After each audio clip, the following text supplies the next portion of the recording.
Welcome to episode 199 of the Microsoft Cloud IT Pro podcast, recorded live on October 6th, 2020. This is a show about Microsoft 365 and Azure from the perspective of IT pros and end users, where we discuss a different topic or news and how it relates to you. For this episode, the Azure AD team was nice and provided us a topic to talk about with the recent Azure AD outage back on September 28th, 2020. After that, we dive into a newly announced feature from Ignite, Microsoft 365 Lighthouse, as well as discuss a couple of new connectors that are coming to Power Automate to help you with your security in Microsoft 365.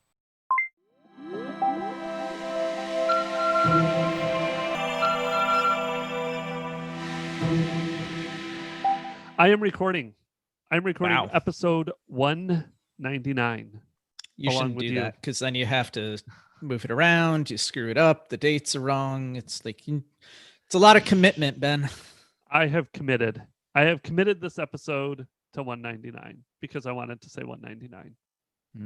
Yeah. Or I'll just edit this out if it's not I 199. feel like I should be committed because I'm going a little crazy trying to figure some things out post Ignite here. Are you trying to figure out why Azure AD keeps going down? Oh, sorry. I was going to be nice. And here I was. Thou shalt not talk about RDFE. Here I was trying to be nice. I wasn't going to throw Microsoft under the bus. And it took me all of about 60 seconds.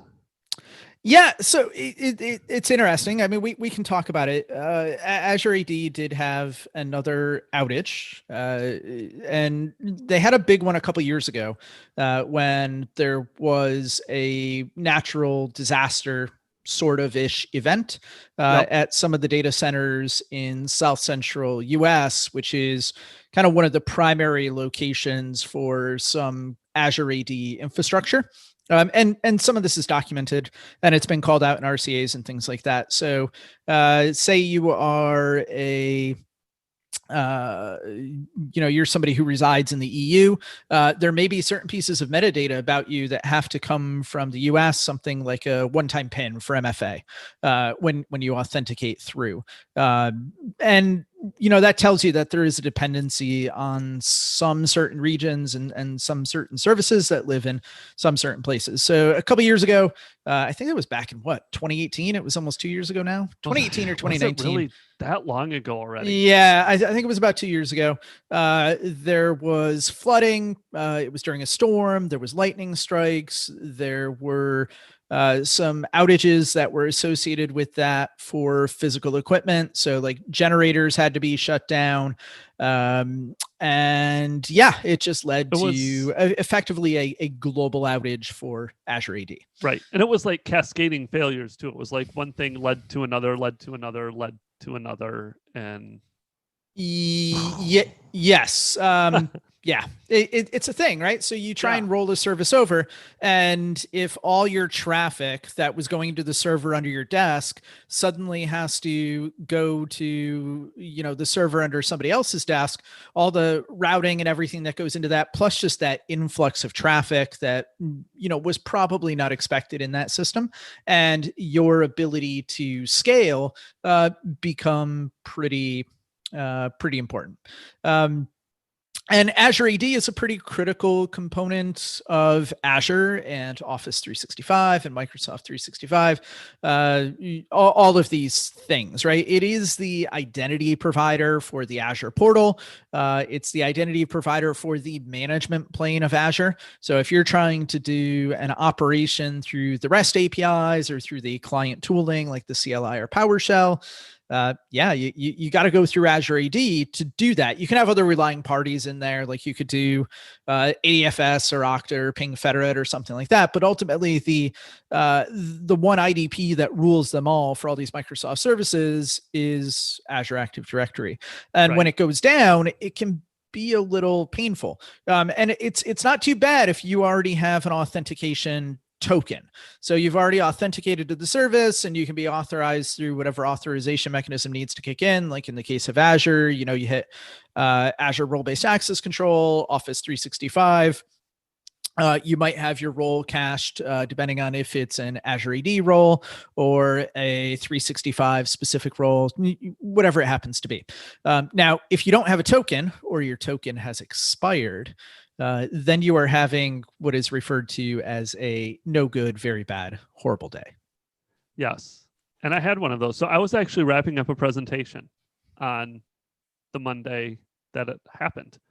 And all of a sudden I went to log in and I got a 503 error. And I was like, that's probably not good, because if it's the hotel internet or the conference internet, usually it's like a 404 error or the network connection died. But a 503 is like, hey, your network's still up. You're still getting to it, but we don't want to actually process that request properly. Yeah. So what I would do in this case is, obviously it did go down. There was an outage.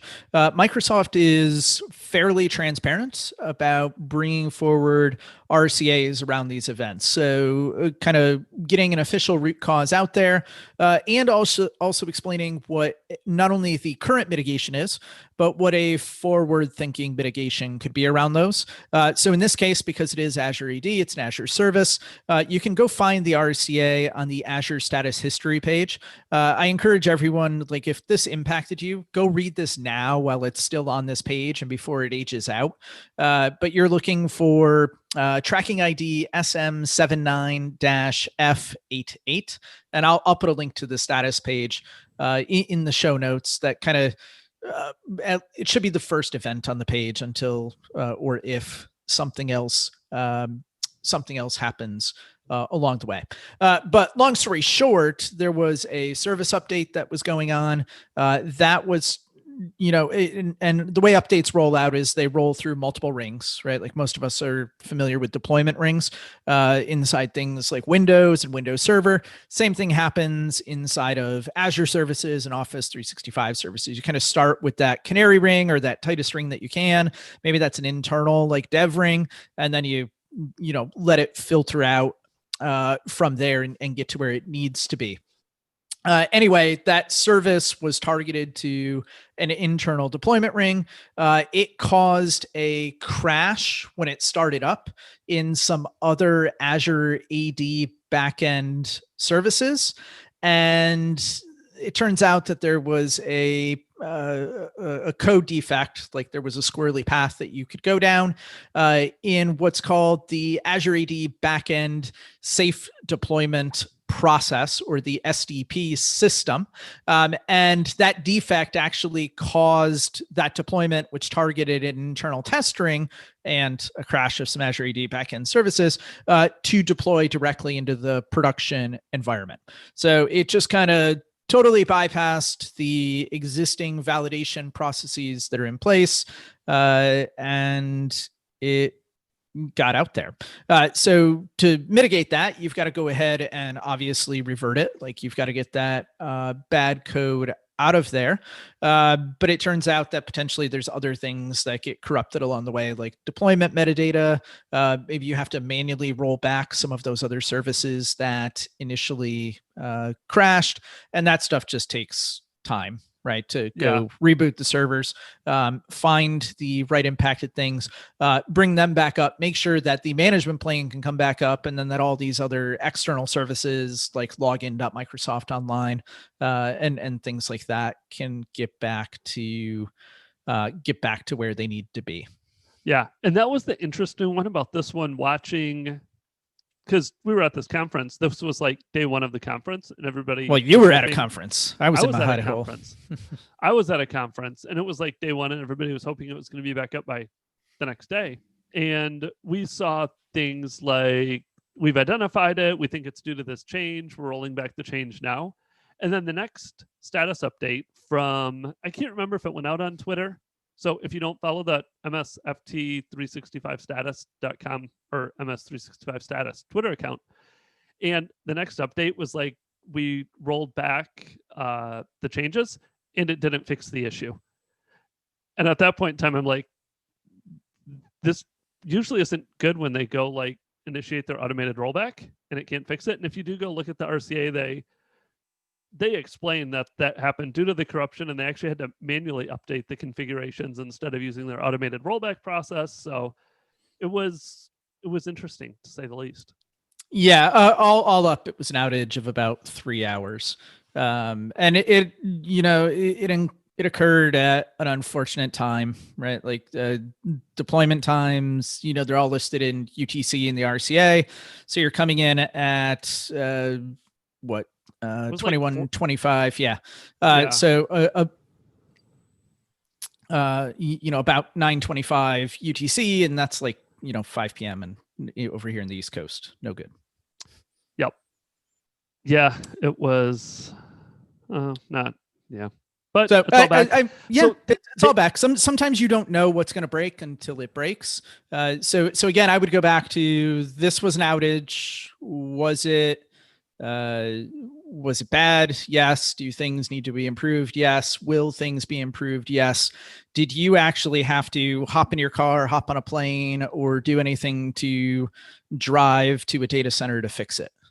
No. Somebody else had to do that, right? And hopefully, after you've seen a couple of these, you can think about ways to kind of mitigate it yourself in the future. Right.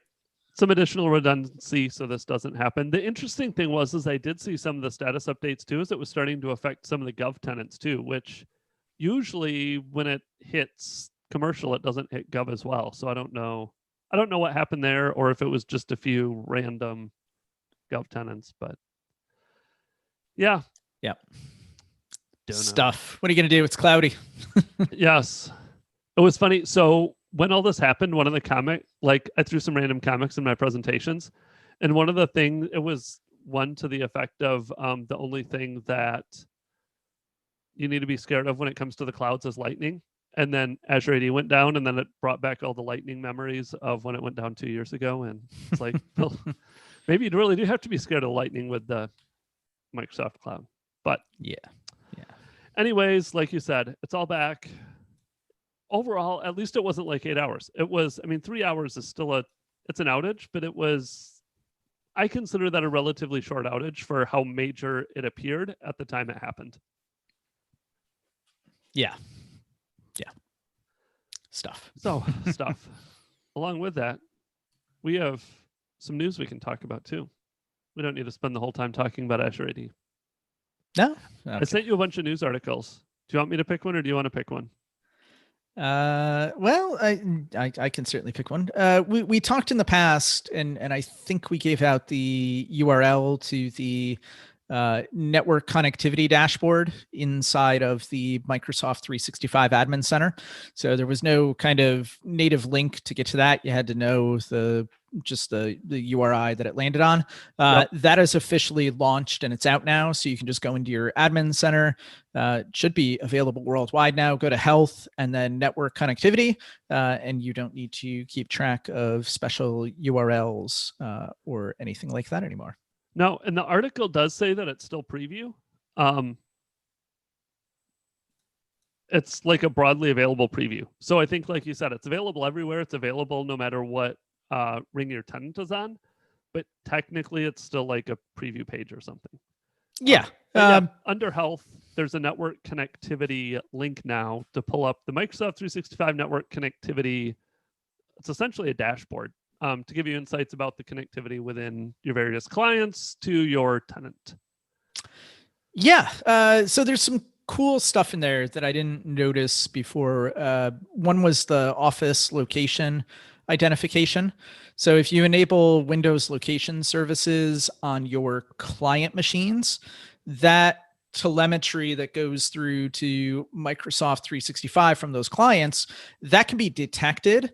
And then they'll go ahead on the service side and they round that to an accuracy of 300 meters by 300 meters, so 900 square meters. And you can actually see, like on a map, where your clients fall out when they're accessing services, which I thought was kind of cool, because you can certainly see like cities and states and things like that before. And even on the Azure AD side, like go into Azure AD, filter by a login report, show me all the geos these people came from, and then maybe like build your own dashboard. And now it's all just kind of out there and ready to go, which I thought that was kind of cool. Yeah, that is cool. Did you see the SD-WAN configuration thing down at the bottom of it too? Yeah, that's a new partnership with Cisco. So it's called Informed Network Routing.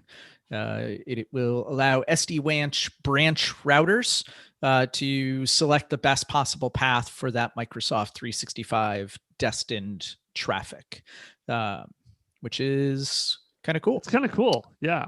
That one looks like it's still in private preview. And yes, obviously it depends on you having Cisco SD-WAN branch routers and having all the right hardware in place to actually leverage it. But the work they're doing to kind of help organizations improve that network connectivity and see what's really going on, because it's something we've talked about for a long time, but there haven't always been great tools or reporting that you could literally go to somebody and say, look, here's the network connectivity dashboard. Here's some of these tools. Here's these reports.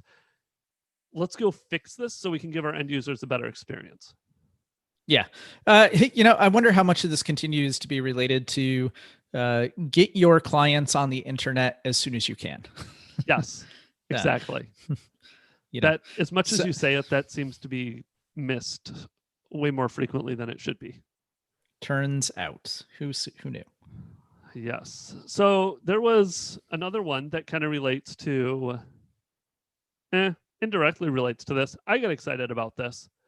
There was an announcement for Microsoft 365 Lighthouse, and I missed this until post Ignite. We have had Azure Lighthouse that I think was announced a year ago at Ignite for MSPs to help manage all of their clients in Azure and manage, various client instances. Now we have Microsoft 365 Lighthouse for managed service providers serving small and medium customers. So yes, and I especially like that part of that announcement, right? Like targeting that specific subset. Right. And that tends to be like, I do some consulting for really large companies. But those aren't the ones that I would really use this with, because they have their own IT departments. They have their own people watching it. I'm more like those customers that tend to come in when it's not as much the basic support. But then I do have some customers that fall in that small and medium size range where like they call me for all kinds of random stuff, from OneDrive not syncing to SharePoint not being up to issues with Azure AD. And this Microsoft 365 Lighthouse is, again, geared towards IT partners, MSPs that are managing multiple Microsoft 365 customers and kind of giving you a central place to go to manage those. So today we do have the Partner Center. Like I can go into the Partner Center and I can get to a bunch of tenant information. But this is going to help you with like device compliance stuff, with threats and antivirus, user access management, a whole bunch of more preventative maintenance type stuff, more so than let's just go in and make a configuration change for you. Yeah, no, I think it's all good information to kind of bring front and center. So, say you're an MSP and you're doing, you have a new service offering to go out and help your customers deploy Intune for MDM. Go ahead and get Lighthouse set up for all of those customers. And now you can have one dashboard that shows you device compliance. So show me who's in compliance, where it's rolled out, and where that's going across all of my customers, right? And then like give that dashboard to your sales team or whoever, and let them get out there and go say, hey, look how many great clients we enabled for all these kinds of things. I think the AV protection and having some of like the threat and antivirus protection stuff brought forward is also really cool. really cool as well. Like I think about some of like the SMB customers that I used to work with. Like once you start working with customers like that, you tend to stick to a locality because you get a name for yourself, and it makes it easier to sell those services kind of in the market you're in. At least that was always kind of my experience with it. And being able to see like, oh, I've got a customer who's being hit by an active attack right now. Let me be proactive and reach out to my other customers and let them know to look out for this, or let's make sure that they have the mitigations in place so they're not hit with it. Is super cool stuff. I think it'll also encourage a lot of MSPs, like based on the capabilities that they're bringing forward and some of those dashboards and things, like they're pretty clearly focused on surfacing telemetry from add-on products. Like Intune or Defender, things like that, or products that are included in kind of super SKUs, like your business premiums and whatnot. So potentially it's a vehicle to get MSPs to actually sell more of those as well. Which seems like a win for Microsoft. And, if it brings MSPs more business, win for them as well. Yep. And I'm looking forward to this user access management too. So in there, it's going to be things like resetting passwords, blocking access, assigning licenses, delegating access to OneDrive, to mailboxes. Some of that stuff that, frankly, I have multiple profiles set up for in Edge or in Chrome or Credge or Chrome. Or you always are logging out of your tenant and into different customer tenants to go do all of that stuff. Is now it's just going to have a single list of all the users across all of your customers. So you can just quickly jump into any one of those user accounts and perform some of those basic user management tasks. Yes. I think I think there's a lot of people that are really like that. Although reset a password, I mean, come on, turn on self-service password reset. If only it was that easy. Is it that easy? It is that easy. I mean, it's a checkbox. You got to figure out the checkbox. That's hard. Unless you're syncing with AD on-prem, and then you need your write-back permissions, and then you need to go buy a premium license. And yep. Okay. So I know you filled out the form for access to this one. It's not in public preview. It is in private preview, but there's a form out there. It's open for a little while longer. And just put in your partner name, who your contact is. Certainly your partner, you should have like an MPN ID, a Microsoft Partner Network ID. Give them that information and see if you get a response and you can enter into that program at all. Yep. And we'll put a link in the show notes if you're just listening to it and want to remember it. It's aka.ms/Lighthouse next step, which redirects you to Microsoft Forms. And like I said, go fill it out. But you do need a bunch of that partner information and stuff like how many customers you manage and what the size of your customers are and users and all of that. So they do want some of those details about your partnership and IDs and how many people you're managing, clients you're managing. Yes. If you went and initially filled that form out and you were confused by some of the terminology on there, like TPIDs and things like that, they removed some of that stuff from the form.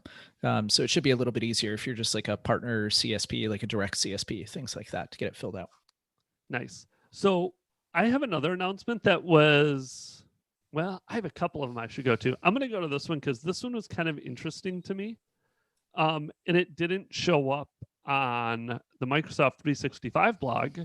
It showed up on the Power Platform blog. And they released, so some of these, they do like 9 new connectors released in September 2020. They're up over 400 connectors now. Good for them. But then I started so we're talking about connectors in Power Platform. Power Automate. Platform, Power Automate specifically. So this is in September, Power Automate saw the introduction of 9 brand new connectors, pushed them over 400. Are you sure it was Power Automate? Because the website is still flow.microsoft.com. Ooh, oh, sorry. Don't. And with don't mind me. We're done. This is what I get for recording a podcast episode in the afternoon. You get all smart with me. This cup of coffee that I'm sucking down, this is like my 5th one for the day. So you're all this caffeinated, Scott. But I kind of flipped through these, and a lot of times they're kind of like me. There were a couple of connectors. Maybe I'll use them, maybe I won't. But there were a couple new ones in this update from September. So there was a connector for Azure AD Identity Protection. And this is a connector, or this tool, this part of Azure AD, is the one that's tied to identity-based risks in environment, investigation, discovery, remediation of all those different identity-based risks. So now you can actually retrieve information. I haven't looked. Do they have triggers in this too? I was just going to go look. They have Power Automate, Logic Apps. It is a premium connector in Power Automate because it's Azure. I should have looked at triggers. But it's a connector that's available in other services as well. So it's Right. premium in Power Logic Automate, Apps. but it's a standard connector inside of Logic Apps, and it's available pretty much everywhere. Well, Logic Apps is going to give you the best coverage because it's a standard connector there, and it's available in GCC. On the Power Automate and Power App side, it is a premium connector, and it is not available in GCC or GCC High. Yeah, but nice and confusing and straightforward. Yeah, it doesn't have any triggers, but it does have actions. So you can go confirm a risky user is compromised. So you could I don't know what you would trigger off of. I'm gonna have to go look. But you can confirm risky users as compromised, dismiss a risky user, get risk detections. Yeah, I think you would just have to run it in a polling process and get any risky detections, right, and then based on new detections, go and inform the users. Yep. Hey, great way to get extra usage of a premium connector, right? Yes. Let's just put this thing in a loop and let it run every 10 minutes. Because one of them is get risky user too. So you could go get risky users and then send it through a review process and confirm or dismiss them, get the risk history of a risky user. But it does allow you to pull in some of that risky user information and leverage it within technically anything, because you can use it in Power Apps too. So that was one of them. And then there was another one in there, was the Microsoft 365 compliance connector. That same thing, premium in Power Automate, premium in Power Apps. This one, however, is not available in Logic Apps. Weird, right? What you gonna do? Since go write your own HTTP call to their API. This one as well just has actions, no triggers on this, but this one is add insider risk management case notes, communication compliance get communication compliance violation metadata, inside risk management alert, insider risk management alerts for a case. So different things around risk management cases with compliance. Again, just interesting to see them start adding some more of these Microsoft 365 Azure AD connectors in there to increase what you're able to do with Power Automate if you want to pay for premium connectors. There's always an if. Or if you already pay for premium connectors.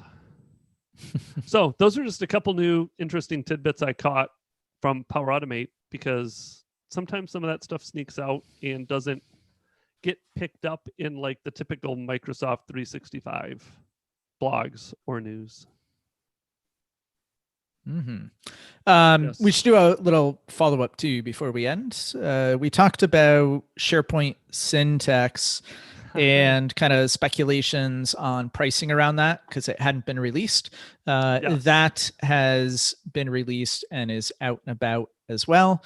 So SharePoint syntax is, well, at least in the US here, $5 per user per month with an annual commitment.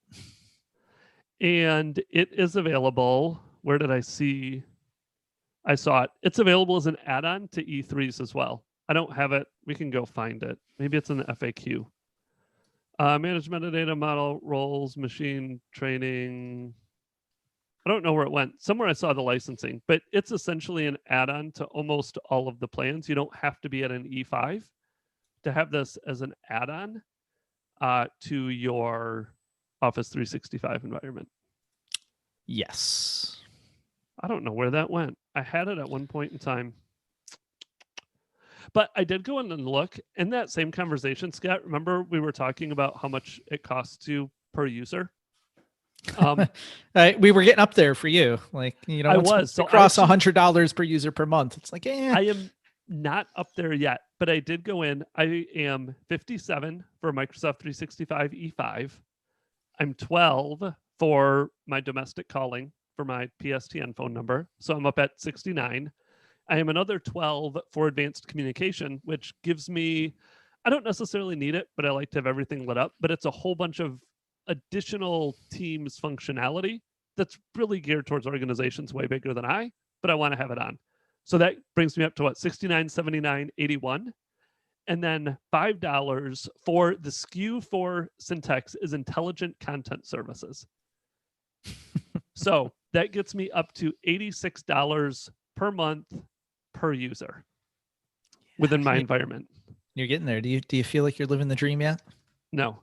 And if I want to add international calling, that would you were very quick to say no there. I'm just gonna that would put me right up at like $98. So if you are looking to light up literally everything in your tenant, you very easily can get up around $100 per user per month now. Man, I can feel that value being inflicted on all of us. But I can't actually speak to the usage of Syntex. This is going to have to be a future episode because I'm an indirect CSP. So I go get all of my licenses through a direct CSP and they have a whole provisioning. So essentially I go buy the services, I go activate it, and they're supposed to push it into my tenant. Their process for activating Syntex within my tenant right now is failing. So I have a ticket open with them. They're working on it. I shall pretend I am shocked, but I see that. You can see the surprise, right? Like I was going to say, go watch this YouTube video and look at the surprised look on Scott's face. His jaw hit the floor. Yes, yeah, it was not really. So that will be a future episode once I get it lit up and I can actually play around with it. We've got lots of episodes because there's a few things I need to start lighting up and playing with. Project Oakdale being another one. Yeah, we got to get you playing around with that home site app for Microsoft Teams. There's all sorts of like goodies out there. This continuous access evaluation is intriguing. Have you seen continuous access evaluation yet? I have not. I've heard about it because you've mentioned it a few times, but I have not seen it yet. This is another one we'll do. So there's some teasers that we will talk about. And then we have the virtual hub and video hub that maybe we'll talk about next week or next episode as well. Yes, we should get into those too. Yeah. All right. But for now, Scott, you have conference calls. I don't know what I have. I think I have work I have to go to. Yeah. I got to get back to program manager life here. Somebody misses me. All right. I'll talk to you later, Ben. Enjoy your program manager life. All right. We'll talk to you later, Scott.